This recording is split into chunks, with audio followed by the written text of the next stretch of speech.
Welcome back to my channel. তো সকাল সকাল দেখো আমি উঠে পড়েছি, বাট নিচে এতটাই আমি জামা টামা গুছোতে ব্যস্ত ছিলাম, তো ছাদের উপরে উঠতে অনেকটাই দেরি হয়ে গেল। আর দেখো রোদ্দুরটা আজকে অনেক উঠেছে, আর এই কদিন রোদ্দুরটার পরিমাণ এতটাই বেড়েছে না, মানে বাইরে যাওয়াই যাচ্ছে না। আর আজকে হাওয়াটাও খুব সুন্দর আছে, তো ছাদের মধ্যে উঠেছিলাম আর উঠে দেখলাম এখানে কত জবা ফুল ফুটেছে, কতগুলো জবা ফুল ফুটেছে।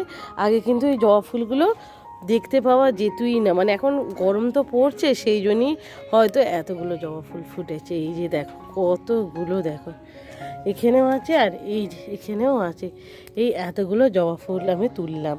তো শীতকালে না আমি একটাও জবা ফুল পাই না, বাট এখন অনেকগুলোই হয়ে গেছে। দেখো ফার্স্ট কিন্তু কুঁড়িটা ধরেছে এখানে, কিন্তু এই গাছটাতে এত কুঁড়ির পরিমাণ বেশি না। এখানে দেখো পুরো প্রত্যেক ডগাতে থোকায় থোকায় মানে কুঁড়ি এসেছে এখানে। আর এই কুঁড়িটা যখন ফুটবে তোমাদের দেখাবো। এই ফুলটা না অনেকটাই বড় পরিমাণে হয় আর কি। তোমাদের যখন হবে তখন আমি তোমাদের দেখাবো।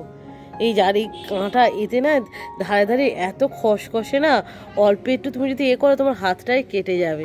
সেই জন্য হনুমান না এই গাছটাতে কিচ্ছুই করতে পারেনি। আমি বলি তুমি শিখছো স্কুটি চালানো? হ্যাঁ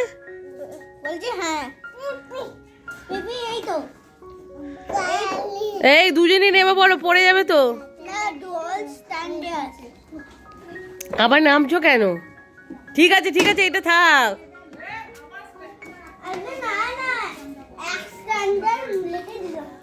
এই বনি তুমি নেমে পড়ো, চলো। না না না না থাক একটু হেসে দাও তাহলে। ও বাবা কি করছিস? কি পাপাল?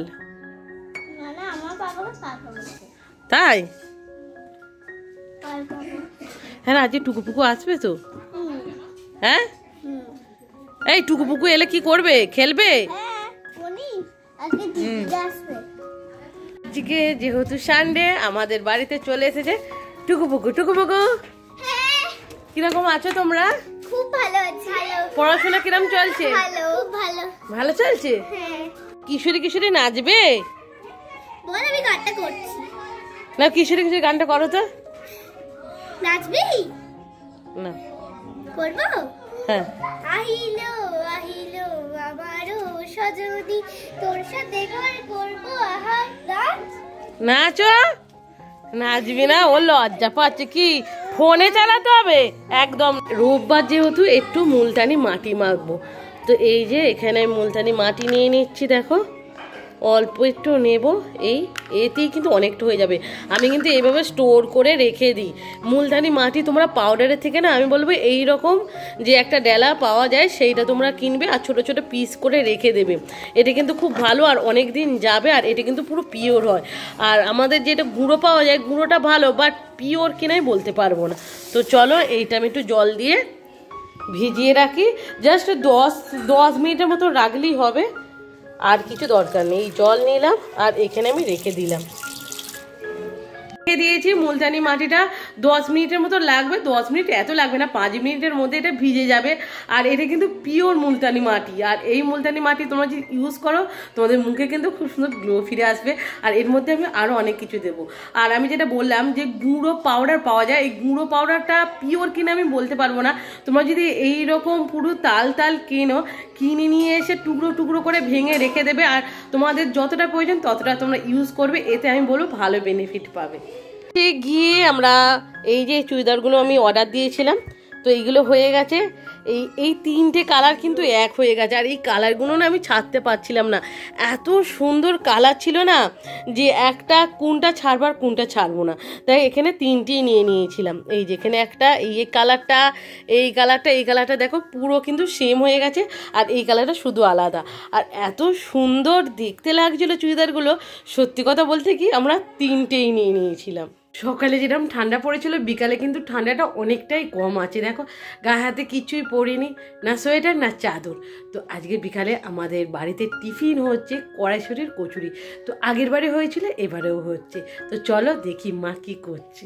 পুর করছে, এই যে এখানে পুরটা তৈরি হয়ে গেছে। আর মা এই যে ছোট ছোট করে করছে। তো আগের বারে না লুচি স্টাইলে ভাজা হয়েছিল, বাট এবারটা না পরোটার মতন হবে, কারণ আগের বারটা এতটাই পুর হয়ে গেছিলো, সেই জন্য কি হয়েছে পুরটা ফেটে গিয়ে তার মধ্যে অনেকটাই তেল ঢুকে গেছিলো। তো বেশি তেল খাওয়া খারাপ, সেই জন্য মা বলেছে এবার পরোটা স্টাইলে করবে।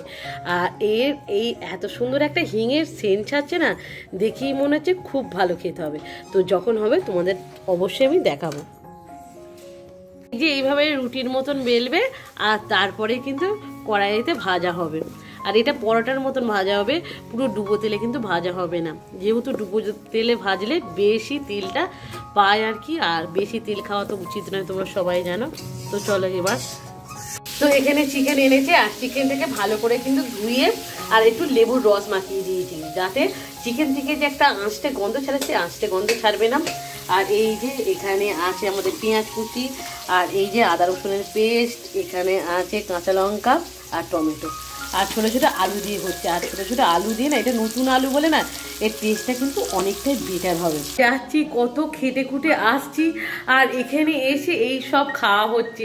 আর কি বলবো তোমাদের, আজ মটরশুঁটি কচুরি, কাল রাইস, চিকেন, এই সব খেয়ে খেয়ে আমার ওয়েটটা অনেকটাই বেড়ে গেছে। তো 63-র ঘরে আমি ছিলাম, বাট এখন আমি ওয়েট করে দেখেছি 65। মানে কি অবস্থা, মানে 63, 64, 65 কন্টিনিউ এরকম 3টে কাঁটাই ঘুরছে। মানে এতটা খেলে আর কি হবে, মানে অল্প করে খাচ্ছি, বাট এইগুলো তো ফাস্ট ফুড না, আর এইগুলোতে বেশি মানে হাই প্রোটিন থাকে, সেই জন্য অনেকটা ওয়েটটা গেইন করছে। কি করব জানি না, বাট এইগুলো খাচ্ছি, খেয়ে আর মোটা হয়ে যাচ্ছে। আর এইগুলো তো ছাড়াও যাবে না, এত সুন্দর খাবার কি ছাড়া যায়। এখানে আমাদের কড়াইশুঁটির কচুরি রেডি হয়ে গেছে, আর বললাম না ছোট ছোট করে হবে না, আজকে হবে বড় বড় করে। দেখো কত সুন্দর হয়েছে, চারিদিকে মা কত সুন্দর লাল লাল করে ভেজেছে না, আমার দেখে কিন্তু খেতে ইচ্ছা করছে। আর এত সুন্দর, এখন আসলে বারবার আমাদের হচ্ছে কারণ হচ্ছে মটরশুঁটি কচুরি তো বারবার পাওয়া যাবে না, কারণ মটরশুঁটি থাকবে না, আর বাজারে মটরশুঁটি না যদি থাকে তা কচুরি কী করে হবে, তাই মা বারবার এরকম তৈরি করছে। তো এখানে আমি এটা শুধুই খাবো, কারণ এখনও চিকেনটা হয়নি, চিকেনটা একটু পরে হবে, বাট এইটা শুধু খেতে আমার বেশি ভালো লাগে। আর চিকেন দিয়ে এটা খাবো রাত্রিবেলা, আর এখন তো গরম গরম আম ভাজছে, যা সুন্দর খেতে লাগবে না। গরম না, হাত দিয়ে আমি খেতেই পাচ্ছি না, এই যে। তো চল এটা খেয়ে দেখি, আর আশা করছি খুব ভালোই হবে। এখনো তরকারি হয়নি, তো আমি শুধু খাচ্ছি। দারুণ হয়েছে, দারুণ, এত সুন্দর টেস্ট। তো চলো আজকের মতন এখানেই রাখছি। ভিডিওটা ভালো লাগলে অবশ্যই লাইক শেয়ার কমেন্ট করতে ভুলবে না। তো আজ টাটা।